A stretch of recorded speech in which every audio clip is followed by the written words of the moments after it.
hoje é para que você conheça o Francisco Martinez. Ele tem uma trajetória profissional super interessante. Ele já foi alto executivo, expatriado, morando fora em alguns lugares diferentes, também foi empreendedor de mais de um negócio de sucesso, é um desenvolvedor de grandes negócios e, acima de tudo, um grande sonhador. Então hoje, quem está no centro da pauta é o Francisco Martinez. Bom, então agora que vocês já ouviram falar um pouquinho sobre esse grande sonhador, eu apresento ele ao vivo e a cores aqui do meu ladinho e agradeço, Francisco, pelo seu tempo aqui para esse diálogo. É mais do que uma entrevista, é um diálogo gostoso que a gente vai ter uma jornadinha para entender um pouco mais como funciona a mente desses sonhadores, né? E eu agradeço e já digo que você é uma pessoa que me inspira muito, então obrigada por você estar presente. Obrigado você, Luá, pelo convite. É um prazer. Você nos inspira demais, né? Desde que a gente se conheceu, as conversas realmente são ótimas. Então, eu é que agradeço aí pela conversa que a gente vai ter. Eu queria só primeiro contar para o pessoal um pouco como foi essa ponte entre nós, né? Então, eu conheci o Francisco, a Indelta, né? Que a gente vai falar um pouco sobre esse espaço, esse ecossistema logo mais, por conta de um amigo comum que foi assistir um evento grande que a gente fez sobre o mundo em transição lá no Centro Empresarial. E aí, logo em seguida, né? Ele fez essa ponte, ele falou, não, vocês precisam conhecer uma pessoa, duas pessoas, na verdade, o Francisco e o Mark, que estão fazendo um grande projeto, formando uma grande rede de empreendedores, e aí ele fez essa ponte incrível entre nós e vocês, e foi realmente assim, acho que muito mais do que um approach profissional, foi um approach de vida, né? Nessa série, nós estamos buscando trazer várias pessoas que nós consideramos serem grandes sonhadores. E você é uma pessoa dessas. Porque os sonhadores, eles não só apenas ficam no mundo das ideias, né, fantasiando ou criando ilusões, eles são, para mim, para eu considerar alguém como um grande sonhador, é aquele que sonha, mas ele também coloca em movimento o sonho e transforma em realidade, né? Para você que é um sonhador, qual é a distância entre sonhador e sonhado? Ou um homem livre e aquele que depende? Diz que tem três tipos de pessoas, né? As que fazem acontecer, as que ajudam a fazer acontecer e as que perguntam o que aconteceu, né?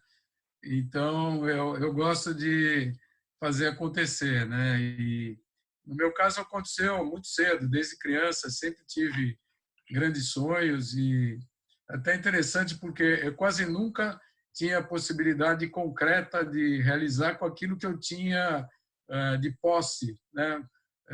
E aí que começou a assim, nascer um jeito de fazer as coisas que é me juntando a outras pessoas para viabilizar meus sonhos.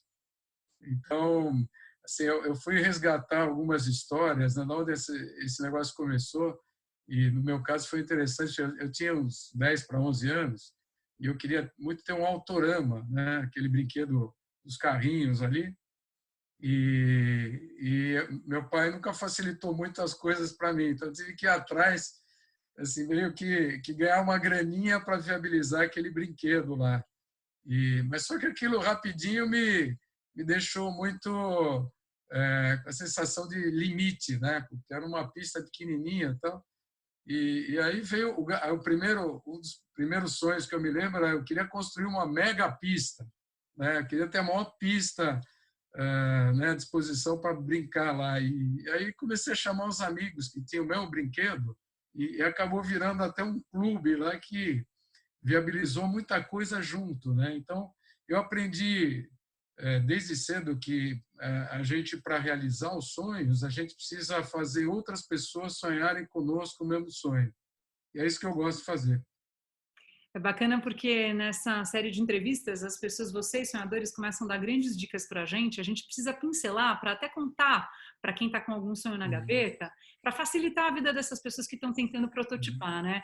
E você deu uma dica super importante, assim. Primeiro que o sonhador, ele nunca, na hora de realizar, ele nunca realiza sozinho, né? Se a gente for analisar a história dos grandes sonhadores, vamos pegar um que para mim é um marco, um ícone, eu sou fã, que é o Walt Disney, que é até um sonhador óbvio, né, que todos conhecem. Uhum. Por trás do Disney, quando eu fui estudar lá nos Estados Unidos, né, a excelência dos negócios, eu nunca tinha ouvido falar, Francisco, de verdade, no Roy Disney, que na verdade foi a grande fundação do Império Disney, que era o irmão do Walt Disney, talvez não tão sonhador, mas muito fazedor, muito bom administrador e foi a pessoa responsável por armar toda a fundação, né? Preparar o terreno em cima do qual subiu o império do sonho do irmão, que era o Walt Disney. Então, acho que você está muito certo nisso, de contar para todo mundo que, assim, você tem um sonho, é muito difícil a gente colocar esse sonho para rodar absolutamente sozinhos. A gente precisa de rede, precisa de colaboração, precisa de bons escudeiros. E aí já te pergunto, já soltando a segunda pergunta, eu quero saber se você tem bons escudeiros e se você pode nomeá-los. Quem são os seus escudeiros? Eu lembro bem da história do Andrew Carnegie, né, que eu acho que o cara, o maior milionário que já existiu, atualizaram a fortuna dele, né, em 2018, seria alguma coisa tipo 400 bilhões de dólares, né? Pouca coisa, né, Francisco? Só um É pouquinho. pouca coisa. A família dele chegou nos Estados Unidos com menos de $1, né? Depois que ele entrou para essa área do aço, né? Estava nos Estados Unidos, estavam criando as ferrovias, ele começou a observar que tinha uma oportunidade muito interessante de criar um novo tipo de aço mais resistente e possivelmente com melhores custos, né? E ele começou a engajar as pessoas e criou aquele conceito de mastermind, né?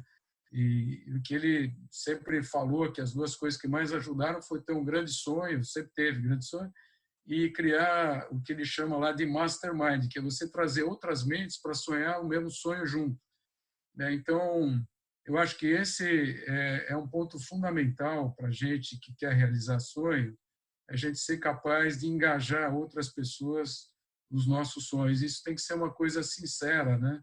E, em geral, a gente consegue mais fazer isso acontecer quando a gente tem um sonho com propósito, né? Quanto mais alto o propósito, mais bacana é de você trazer outras pessoas, né? Então, respondendo a tua pergunta, hoje o Mark Mark Moran é um escudeiro, assim, nós somos Querido irmãos. Mark, ele é seu A irmão, gente tem praticamente, de vida, assim, né? irmão, o Bruno Ferreira, né, da Delta, que a gente fez uma joint venture, né, da Integra com a Delta.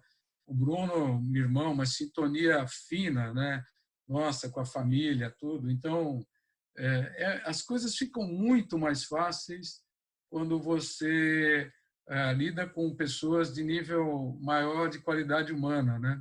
Sim, concordo. Pessoas têm uma característica bacana, elas primeiro pensam nos outros, né? Depois pensarem nelas próprias, né? Então, isso também, para mim, é fundamental. Assim, a gente tem que se aliar com pessoas que têm essa generosidade, que conseguem olhar pelos outros, né? Primeiro, até pelos outros do que pela gente. E aí você cria uma egrégora, né? Você cria, usando a linguagem do Andrew Carnegie, né? Uma mastermind que é poderosíssima. É como se os cérebros se linkassem e você ganha um mega processador, né? Esses dias até tenho pensado aqui, eu vou fazer um exercício com as crianças aqui. Eu tenho a impressão a gente é como uma chama, né? Uma vela e assim tudo que a gente projeta é como se tivesse assim, imagina um copo, um recipiente de vidro que você vai desenhando as coisas, né? Os seus pensamentos, com as suas emoções, você vai desenhando. E essa vela que são nós ilumina esse negócio e você vai criando esse universo que está ao teu redor, né? Então, a impressão que eu tenho é que quando a gente quer mudar o entorno, as coisas que estão acontecendo, a gente precisa ir lá e mexer um pouquinho nesses desenhinhos, assim, né?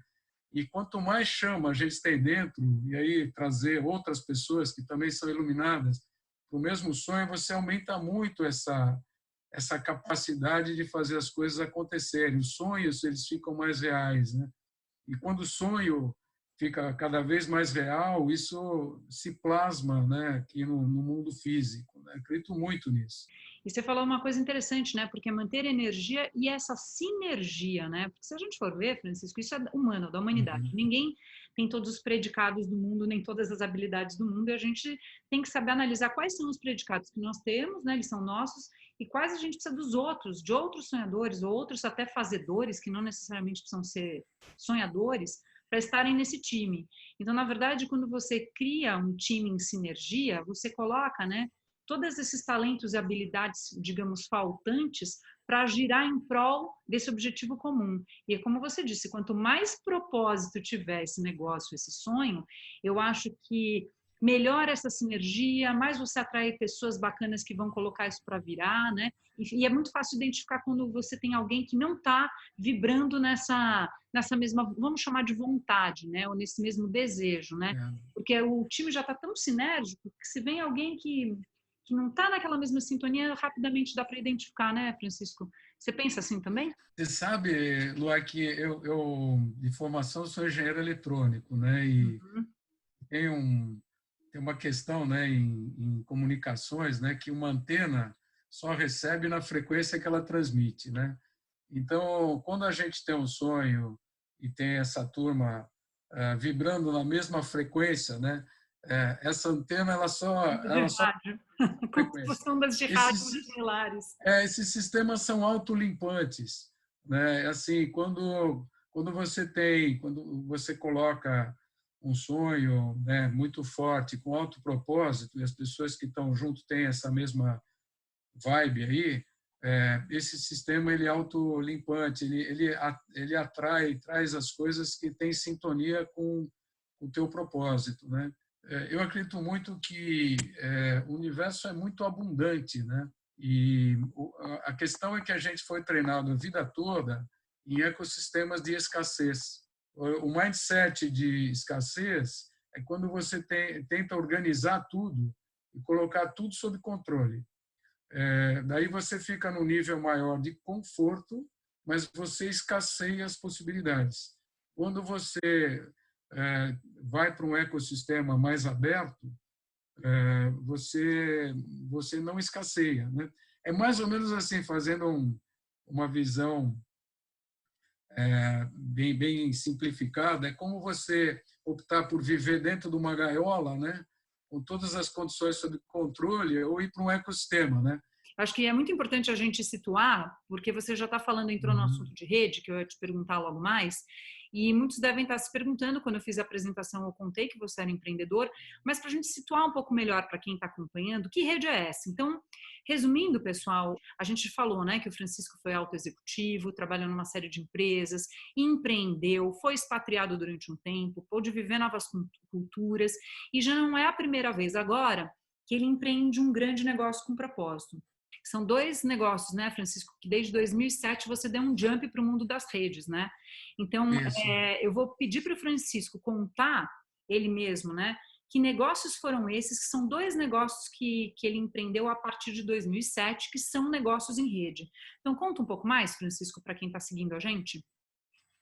Só para contextualizar um pouco, eu sempre é, senti no mundo corporativo que você tem um nível de conforto muito interessante, né, do ponto de vista de remuneração, de status, etc. Mas eu sempre questionei os modelos, né, que na verdade nunca tinha me ocorrido que eram modelos de escassez, né, mas eu sentia que a gente ficava muito dentro de determinados modelos pré-concebidos, né, e sempre tive vontade de criar novos modelos que para mim funcionavam melhor. E um desses modelos que sempre eu tive naturalmente foi me associar com outras pessoas, outras empresas, né? Eu sempre busquei, inclusive nos concorrentes, né, uma fonte de comunicação, de contato, porque eu sempre achei, pô, se esses caras estão fazendo uma coisa como eu estou fazendo, a gente já tem alguma coisa em comum, né? A gente gosta. Então, sempre tive esse mindset de conectar, sem medo de conectar as partes, tal. E em 84 eu fundei a minha primeira empresa, até foi em sociedade com o presidente da empresa que eu trabalhava, a Olivetti, né? Uma Grande multinacional. Olivete, hein, Francisco? Como o mundo muda, né? Porque Eu foi trabalhei na muito. Todo mundo Olivetti conhece 7 ele. anos, mais da metade do tempo no exterior, nos Estados Unidos, na Europa e na Ásia. E foi uma experiência incrível. Aí, quando saí para montar o meu negócio, o presidente da companhia aqui falou: bom, se eu montar um negócio, eu quero ser teu sócio. Eu, o presidente da Olivetti Corporation, lá nos Estados Unidos, também quis ser meu sócio. Então, era para ser um negócio solo e acabou virando um negócio com outras pessoas. E foi uma experiência muito legal. A gente fez o negócio dar muito certo. E, enfim, essa operação foi para 30 países, mais de 60 mil clientes. E quando você chega naquele setênio, né, no sétimo setênio, você começa a cada vez olhar mais propósito. Estava presidindo essa operação com uma complexidade alta, tudo. E aí eu comecei a observar algumas macro tendências, né? Uma que a gente está vivendo cada vez mais, né? As pessoas não querem parar de trabalhar, as pessoas que são ativas, elas querem continuar dando a sua contribuição. Eu comecei a perceber uma série de oportunidades de linkar partes que para mim faziam muito sentido no mundo dos negócios, né? Por que não linkar empresários com investidores, com empreendedores, né, com startups, e essa figura dos executivos que são business developers, né? E aí comecei a fazer uma concepção de uma rede e a gente montou uma empresa, a Integra Global.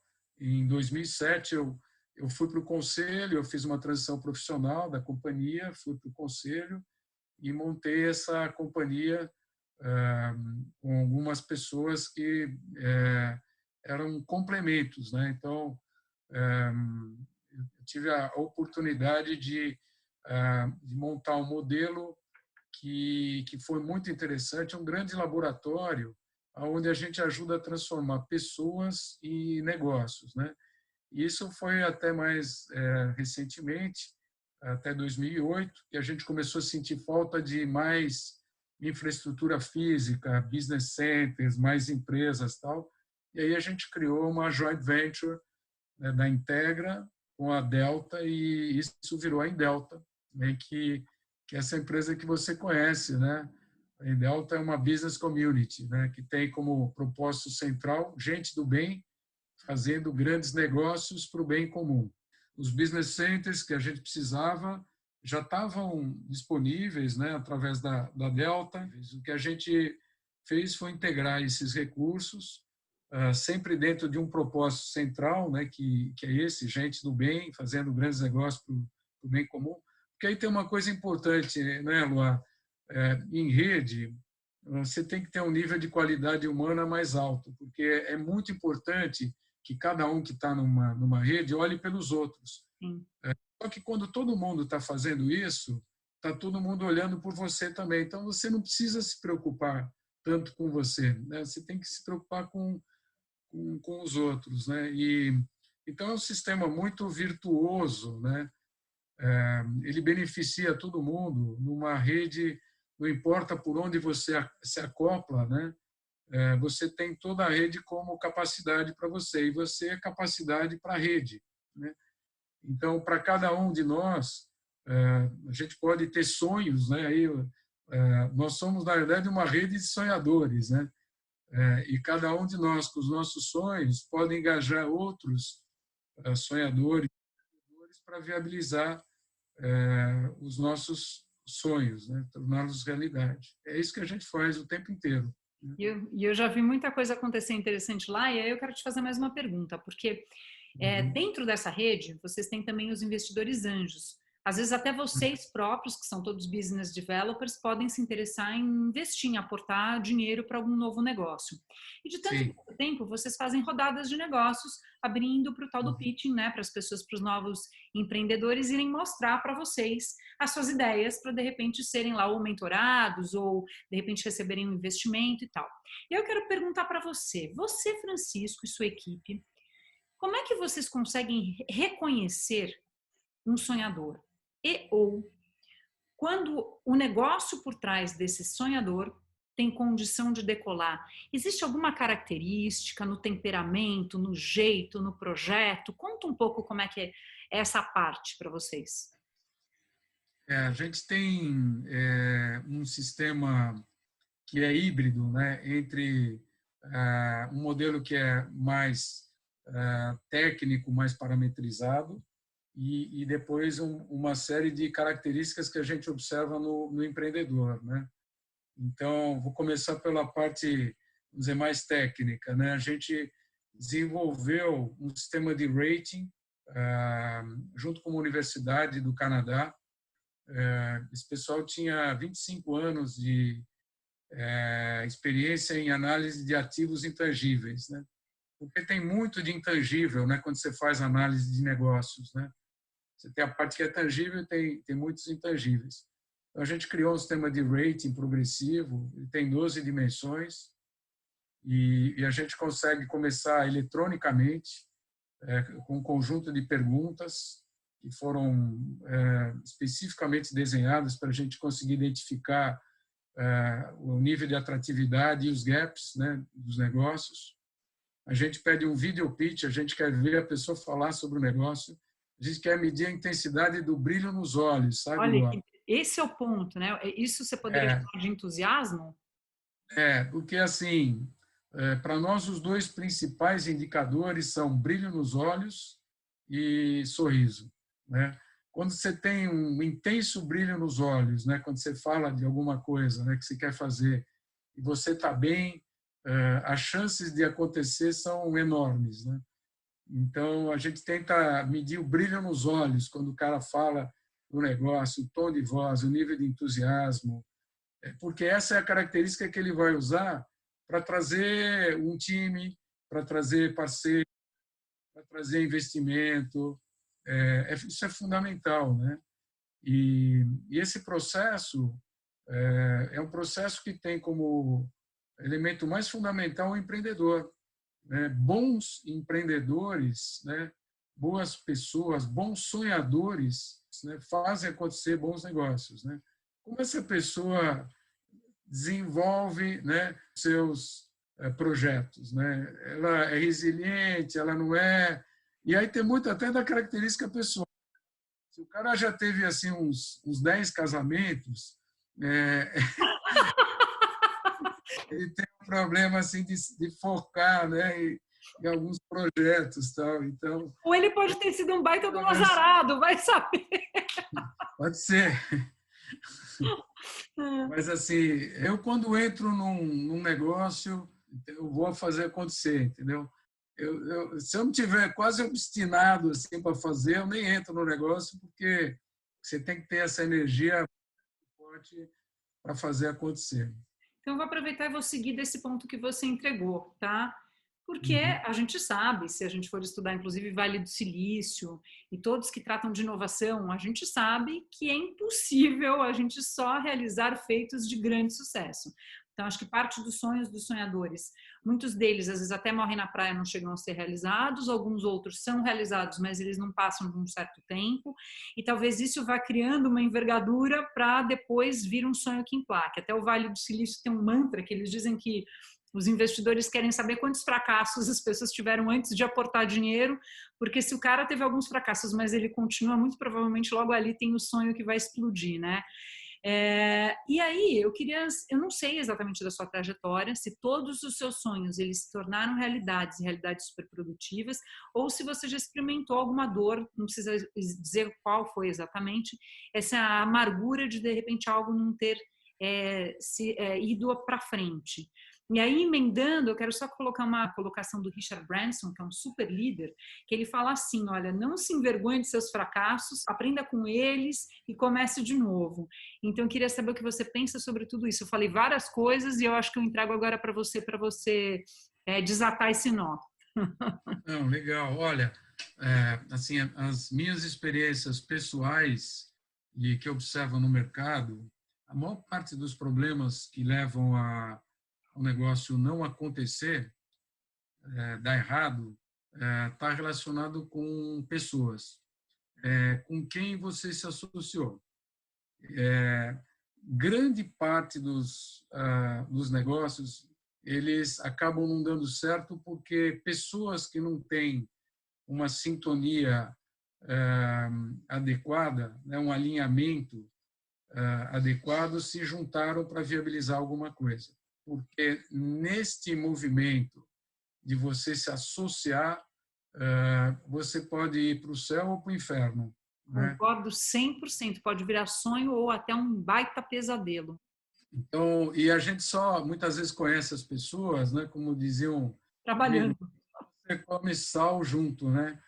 E para mim, sociedade é que nem um casamento, né? Ela dá certo e continua dando certo quando você mantém a admiração pelos teus sócios, né? Então na hora que se você perder a admiração ou respeito pelos sócios, o negócio acaba. Às vezes é um negócio ótimo, tinha tudo para dar certo, mas a sociedade não funcionou. E a outra coisa, Lua, que eu acredito muito é assim, para mim não tem negócio ruim. Tem negócio que você não tentou, não ajustou o suficiente, sabe? Às vezes você entra antes do tempo. É mais ou menos como uma onda. Imagina que você vai pegar a tua prancha para surfar, às vezes você fica remando e a onda está longe. Mas se você continuar olhando e remando, ela vai chegar.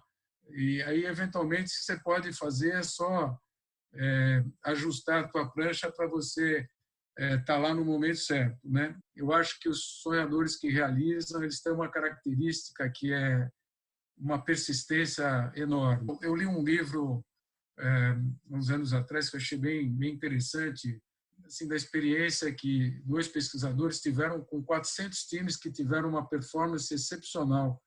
E eles chegaram à conclusão que esses caras, todas essas equipes, tinham 5 pontos em comum. Eles tinham, todos eles, um grande objetivo muito claro. Esses times trabalhavam em harmonia, né, diferenças pessoais ficavam de lado. Tinha uma capacidade de identificar desvio de curso, né, daquele objetivo, né, correção de rota muito azeitado esse processo, né?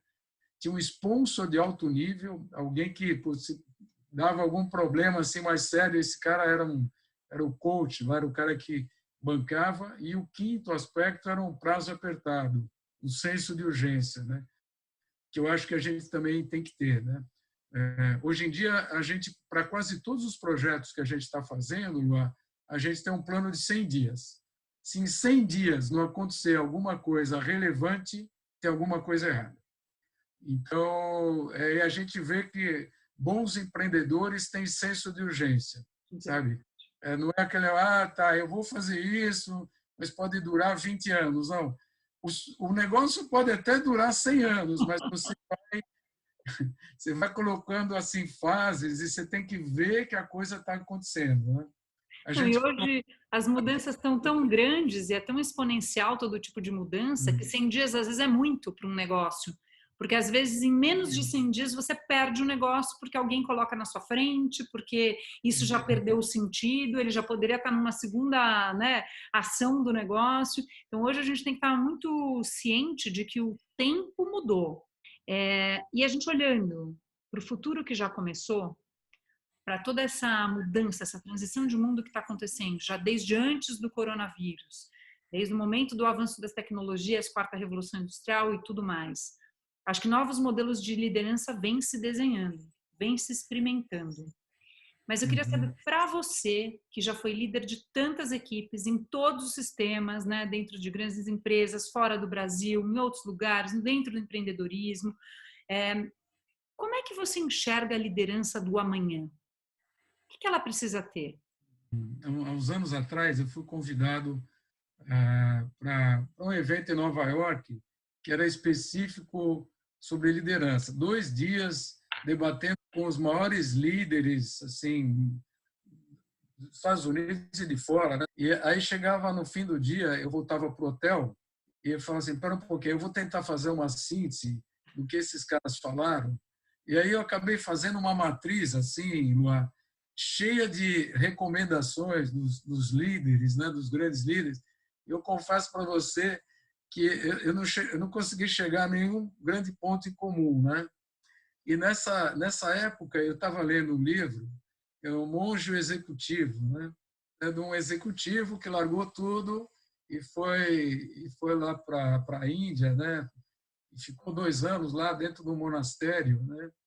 E aí ele voltou para a realidade dele, mas com uma visão mais budística, tal, né? E ele falou, olha, para mim o líder tem 3 características fundamentais, né?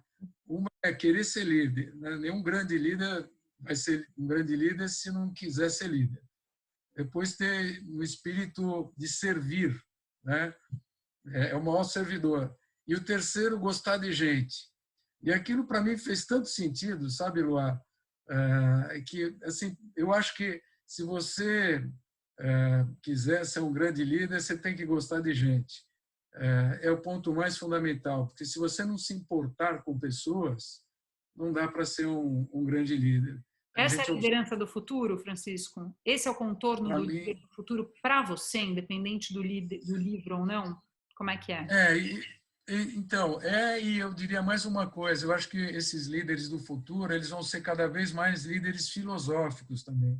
O que eu vejo é que líderes mais carismáticos são pessoas que elas vão muito além de uma liderança funcional, sabe? Do empreendimento, uma liderança daqueles negócios ali. Eu acho que os líderes têm que ser inspiradores, têm que fazer as pessoas sonhar o mesmo sonho. Então, Francisco, tem uma coisa interessante nessa jornada, né? Que eu tenho pego, eu sempre faço algumas pesquisas antes de conversar com os meus entrevistados e pego algumas referências do meio deles, né? No qual eles estão inseridos, de pessoas que são célebres e que falaram coisas bacanas. E no seu caso, eu fui buscando vários líderes, algumas coisas que eles foram ponderando a respeito de liderança, né? E tem um cara que eu gosto demais, que é o Herb Kelleher. Você deve conhecer, né? Da Southwest Não Airlines. conheço muito, mas sim. Mas o da Southwest Airlines, que ele foi conhecido como um dos grandes líderes humanos, né? Ele infelizmente faleceu É, recentemente, mas ele deixou um legado de liderança humanizada imenso dentro de uma companhia altamente produtiva, bom, porque na verdade que agora que está na época do corona, ele está liberto, né? Já não está mais para ver talvez a derrocata das companhias aéreas, mas é engraçado porque ele fez ele que instituiu essa história do low cost nos Estados Unidos, mas curiosamente a companhia aérea dele deu lucro durante 45 anos sob a gestão dele. E ele sempre teve uma gestão muito humana. E ele tem uma passagem que ele diz assim, essa eu vou ter que ler, tá? Mas eu quero triangular aqui com você, que ele diz assim: coisas extraordinárias acontecem quando fazemos as pessoas sentirem que são valorizadas enquanto indivíduos, quando dignificamos as suas sugestões e suas ideias, quando mostramos o nosso respeito por elas, permitindo que elas exerçam os seus próprios critérios, juízos e discernimento. Essa é uma das frases lendárias aí do Herb Kelleher, esse cara que ele tinha uma visão muito humana de liderança, né? Ele conferia muito da autonomia para os seus funcionários, para os seus colaboradores, e também ele acreditava que todos eles deveriam ser protagonistas das situações que viviam, apresentando soluções para a companhia. E também ele dizia que quando a gente cuida bem de um colaborador, a gente está cuidando bem do cliente, mas tudo começa dentro de casa, né? Então ele é um ícone dessa liderança mais humanizada. E o que eu estou entendendo, que na conversa que a gente foi tendo, você foi construindo um pensamento que você também diz que a liderança do futuro tem que ser uma liderança mais pautada no fator humano. É isso para a gente encerrar essa parte? Tem um estudo do Frederic Laloux, que Reinventando as organizações, né? é Reinventing Organizations, né? E assim, a gente meio sem saber, né? Parece que tem algumas pessoas que praticam coisas parecidas, elas não se inspiraram em nenhuma teoria, mas elas adotam práticas que são práticas muito similares, né? Organizações sem medo, né? Organizações sem centralidade, né? No boss. Quando você realmente cria um ambiente muito mais saudável para as pessoas serem a sua melhor versão, né? Você cria um ambiente extraordinariamente favorável para desenvolver coisas bacanas.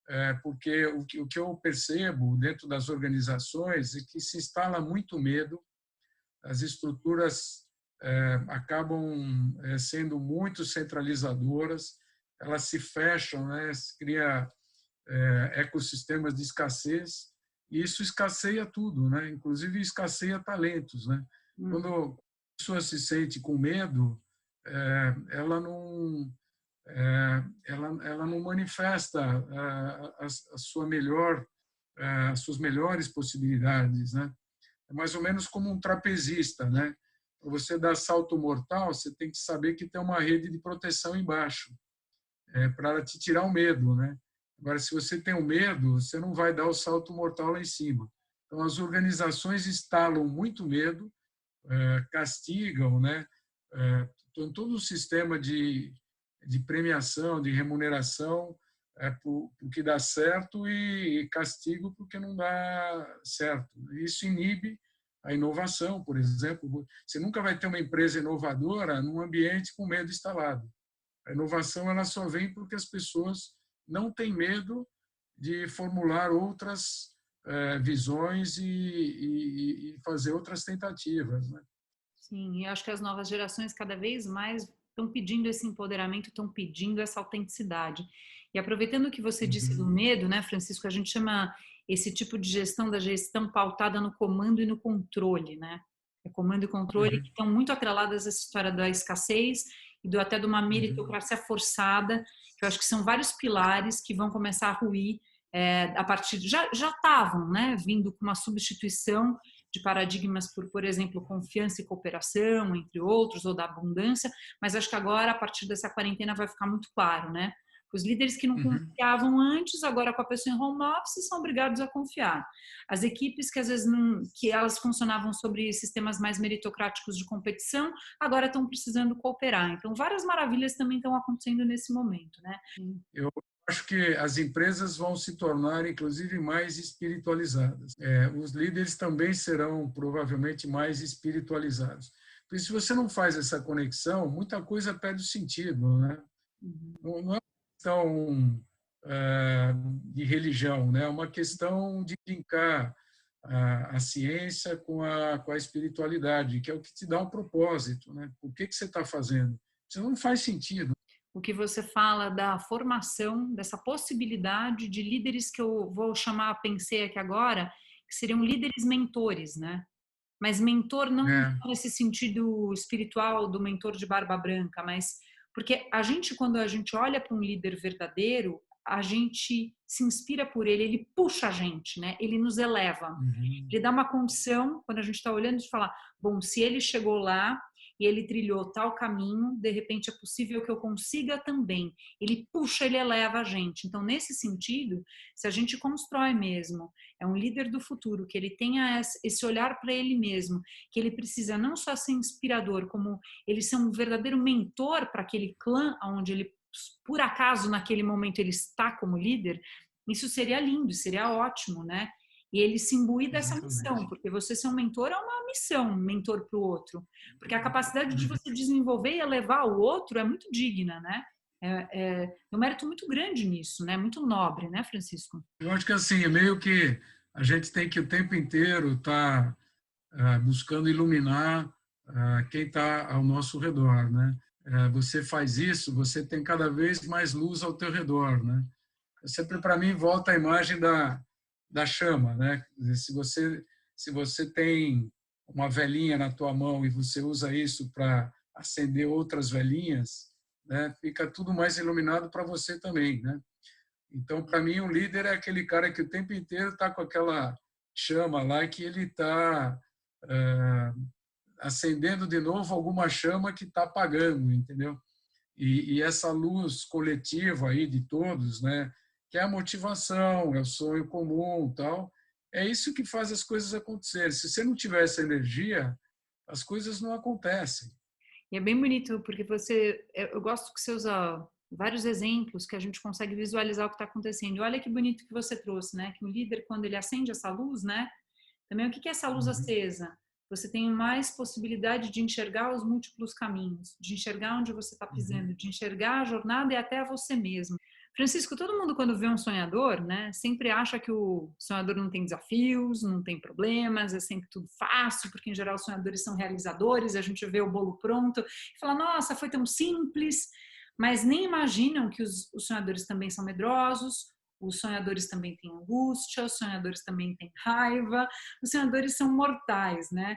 Então agora eu gostaria de saber de você, do teu lado pessoal, quem é o maior antagonista do Francisco?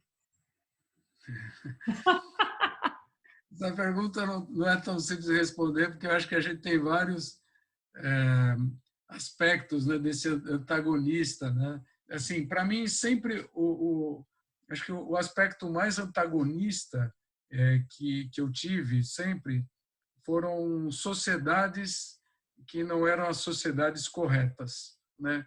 Pessoas dentro de uma sociedade que não tinham sintonia. Mas quando você está num grupo que tem gente muito desintonizada, aí é onde eu tenho o maior antagonismo. Assim, ao mesmo tempo em que eu tento trazer a pessoa para um outro padrão, vamos dizer, vibratório, mas às vezes não é possível, sabe? Francisco, você tem fome de quê? Eu tenho fome de três coisas todos os dias, né? Fome de aprender, todo dia eu preciso aprender alguma coisa nova. Eu tenho fome de ajudar, todo dia se eu não ajudar algum ser, parece um inseto. Sabe, eu sou daqueles caras que eu assim, ando assim na beira do mar, tem uma abelhinha se afogando, eu sou aquele cara que pega o chinelo e tenta. Eu sou Eu vi uma formiga em perigo. e eu tenho assim uma fome também assim meio espiritual, sabe? Todo dia eu preciso ter uma conexão assim mais elevada para eu me sentir assim um ser mais completo, né? Então essas são minhas três fomes. Eu tô chorando quase aqui, porque eu tô muito em simbiose com as suas três fomes. Eu acho que eu tô um pouco mais de fomes do que você, mas essas três nossa, vestiu como uma luva em mim. Eu falo que eu sou defensora das joaninhas abandonadas da Malásia. Eu também sou assim. Conexões também. A gente está indo para o final, Francisco, e agora eu vou fazer um exercício do pensar e do imaginar, né? A gente está numa situação, todos nós agora nesse momento em quarentena, essa série está sendo produzida desta maneira, e a gente começa a perceber sinais agora de um mundo diferente que vai nascendo. Eu já venho falando há muito tempo que o mundo estava e está em transição, então parece aí que depois que as portas se abrirem, a gente vai ter uma nova realidade. Mas eu queria um exercício do pensar seu. Se fosse possível você desenhar essa nova realidade, como seria o seu sonho de mundo do amanhã? Meu sonho é que esse mundo seja cada vez mais baseado em sistemas de abundância, né, que integrem as pessoas, as possibilidades, né, que a gente vá eliminando os grandes medos, né, que a gente possa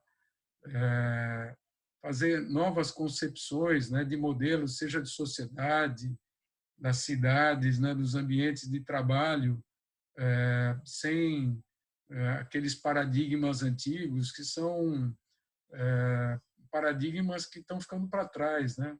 Eu acredito que nós estamos entrando na era de Aquário, sabe? É uma era de conexões, é uma era de muito mais liberdade, né? Então, eu acho que a gente vai passar a olhar muito mais os outros, a gente vai ter uma visão muito mais ampla das coisas, né? Acho que a gente vai perder muitos dos medos, né? E todas as vezes que as sociedades passaram por grandes restrições, o que acontece aumenta muito a solidariedade, né? Então, eu acho que a gente vai reciclar muito mais as coisas, a gente vai ter sistemas mais sustentáveis, seja no ambiente de negócio, seja no consumo, né? A gente vai talvez parar de dar atenção para algumas coisas que não faz tanto sentido, né? E olhar assim a sociedade como um todo, né? A gente vai ter que fazer alguns resgates, né? Acho que as pessoas que estão numa condição melhor, elas têm que ajudar a resgatar aquelas pessoas que estão numa situação pior. Então, eu acho que eu sou muito otimista, né? Aliás, eu não sei se todo sonhador é otimista, mas eu sou muito otimista. Eu não consigo olhar isso e falar, não, vai ficar pior. Para mim, vai ficar melhor. No A gente mínimo, está olhando. uma grande oportunidade, né? Que a gente tem de uma nova construção. É, Vai depender de nós, né? E do número, talvez, de sonhadores, não sei, para ajudarem a puxar isso para frente, né? e a gente tem, né, Luá, mudanças de comportamento que são viabilizadas quando uma porcentagem de nós aumenta o nível de consciência, né? Que quando um certo número de seres de uma mesma espécie muda o nível de consciência, isso vai pelo inconsciente coletivo para todo mundo, né? Então, eu acho que a gente está vivendo uma fase de grandes mudanças. Eu acho que até pelo inconsciente coletivo a gente vai conseguir chegar numa situação melhor, né? Tem um estudo interessante, né, no livro até do Simon Sinek, que é aquele Why, o Porquê, que ele sempre diz, né, que se você quer mudar um comportamento, ou quer colocar um novo produto para rodar, seja a mudança que você quiser provocar ou promover, diz que quando você atinge 13,5 dos formadores de opinião, você já consegue fazer a virada. Então é muito interessante, né? Uhum. Vamos ver. E quem serão os formadores de opinião, talvez, então, dessa nova era, novo mundo? E aí a gente, indo para a construção desse homem do novo mundo, qual você considera, quais os 4 valores principais que nós humanos vamos ter que ter nesse mundo do amanhã? O que eu acredito é que a gente vai ter que aprender a estar cada vez mais conectado, né, em rede. Ser capaz de ter altos propósitos, né, naquilo que você fizer, né, seja no mundo dos negócios, do ponto de vista da família, sociedade, etc. Mas só a capacidade de conexão não basta, você tem que ser capaz de interagir, né? Em rede, quando você se conecta, ok, você aumenta o campo potencial, mas se você não interage, você não aproveita o campo potencial. Então, você tem que aprender também a interagir. Quando a gente se conecta mais, interage mais, a gente aprende mais e aprende o tempo inteiro. Então, eu acho que um dos elementos que serão fundamentais é o aprendizado permanente. Então, eu acho que é isso. A gente vai ter que se conectar mais, trabalhar mais com altos propósitos, aprender o tempo inteiro e olhar pelos outros. Seriam os 4 elementos. Bom, e para finalizar, eu vou trazer a gaiola dourada, porque essa história é ótima. Nesse momento, acho que muitas pessoas estão tendo a oportunidade de reverem suas trajetórias, suas jornadas tanto como pessoas físicas ou como pessoas jurídicas, né, no nosso lado profissional ou pessoal.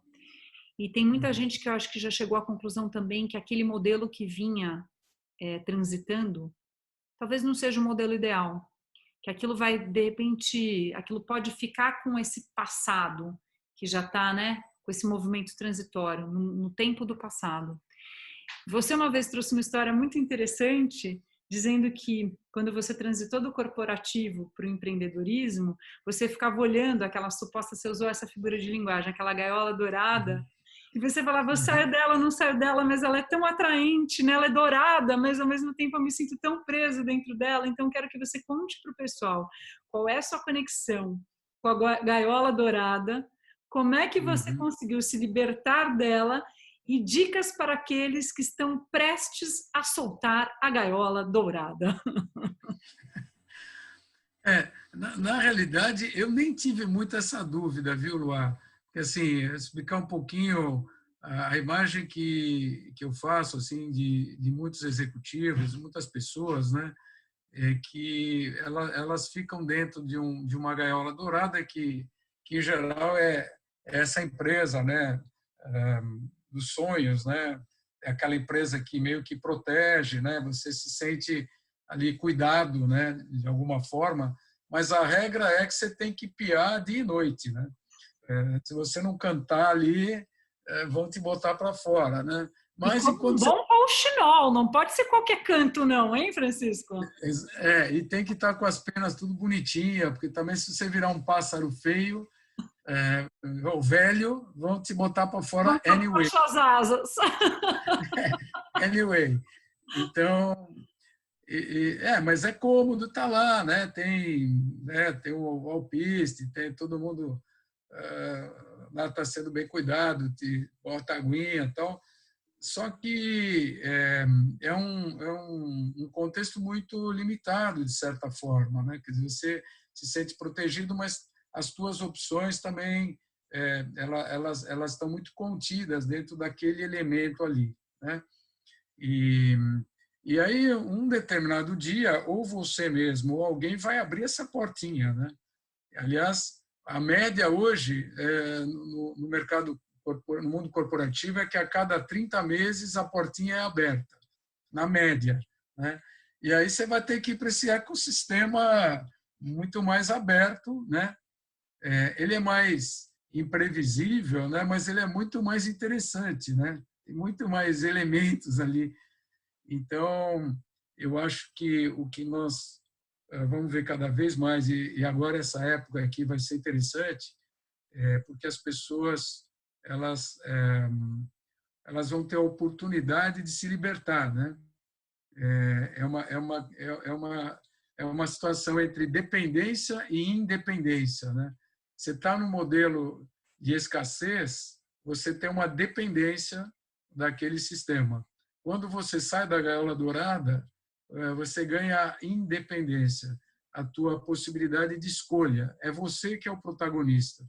É você que vai olhar ao teu redor, você vai ver os elementos que você pode dispor, as pessoas que você pode dispor, os recursos que estão ali, e você vai construir a tua independência, o teu sonho, etc. E vai ser cada vez mais importante as pessoas sonharem.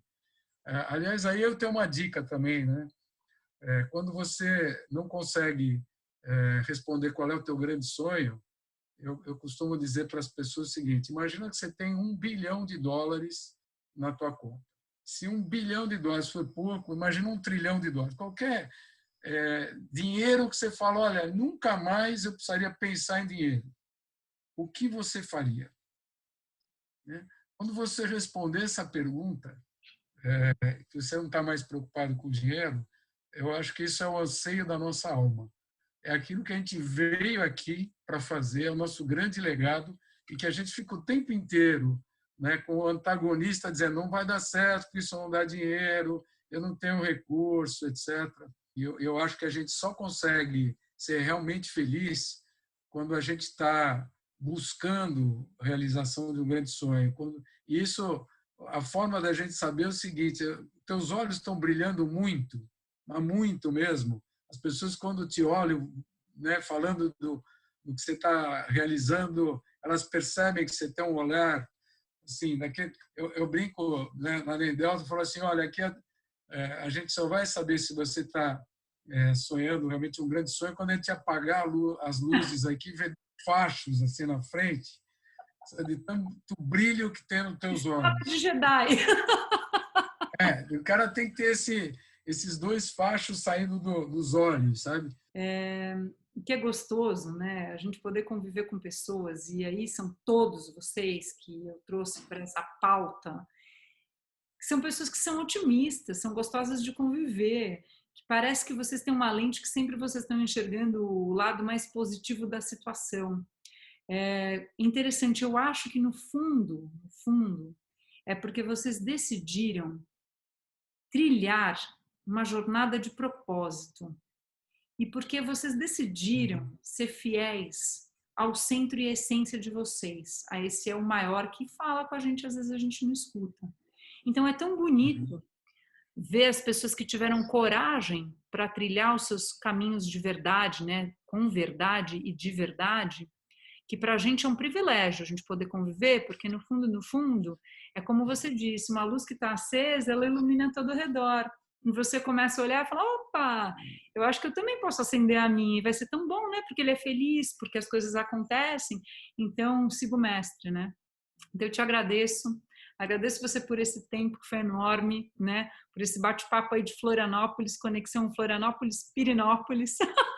É, E deixa eu que agradeço a as oportunidade, palavras viu? finais, para você encerrar da maneira que você quiser. Agradecendo. Muito Não, obrigada. eu queria agradecer muito uma conversa, um bate-papo super legal, como todos os nossos bate-papos, né? Sintonia muito grande, né? De visão de mundo, tudo, né? De valores, reforçar, né? Aquela questão, né? A Indelta é o nosso grande laboratório, né? Onde a gente traz essas ideias para o dia a dia, né? Dos negócios, que é a forma que a gente encontrou, né? De realizar esse sonho. É mesmo E a você, Disneylândia, um playground lá, né? De é, adultos. e vocês fazem parte, né? E a coisa mais legal que eu acho assim em rede é que não importa onde você está, basta você estar conectado, porque você usufrui de tudo, né? Diz que eu tive um amigo que também sempre gostou muito de rede, né?